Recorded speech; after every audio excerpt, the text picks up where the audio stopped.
నాకో స్వప్నం ఉంది. బానిసల పిల్లలు, యజమానుల పిల్లలు పక్కపక్కనే కూర్చునే రోజొస్తుంది. అన్యాయం, అణచివేతలతో ఎడారి అయిన మిస్సిసిపి రాష్ట్రం స్వేచ్ఛ, న్యాయాల ఒయాసిస్సులను పొందే రోజొస్తుందన్న స్వప్నం నాకుంది. నా పిల్లలు చర్మం రంగును బట్టి కాకుండా వ్యక్తిత్వాన్ని బట్టి మనుషులుగా విలువ పొందే రోజు వస్తుందన్న స్వప్నం నాకుంది అంటూ తన జాతి ప్రజల విమోచన కొరకు జీవితాంతం పోరాటం చేసిన వీరుడాయన. 1929 జనవరి 15న అట్లాంటాలో జన్మించిన మార్టిన్ లూథర్ కింగ్ తండ్రి పేరు కూడా అదే.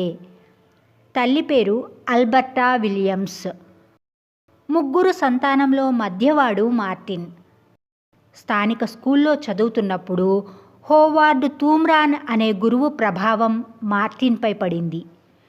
సాటి మనిషిని మనిషిగా చూడని జంతు ప్రవృత్తిని ఈసడించుకునే మనస్తత్వం మార్టిన్కు నచ్చింది. ఆయన ప్రోత్సాహంతో సోషియాలజీ డిగ్రీ చేశాడు. బోస్టన్ యూనివర్సిటీ నుండి సిస్టమాటిక్ థియాలజీలో డాక్టరేట్ పొందాడు. కార్ల్ మార్క్స్ సిద్ధాంతాన్ని చదివాడు.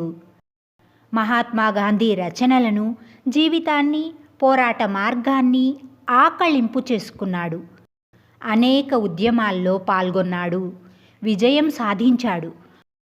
పౌర హక్కుల కోసం పోరాటం చేసిన యోధుడిగా ఇతన్ని ప్రపంచం గుర్తించింది. నల్లజాతి ప్రజలను నడిపించిన శక్తిగా ఇతడు కీర్తి పొందాడు. 35 ఏళ్లకే నోబెల్ శాంతి బహుమానం పొందాడు.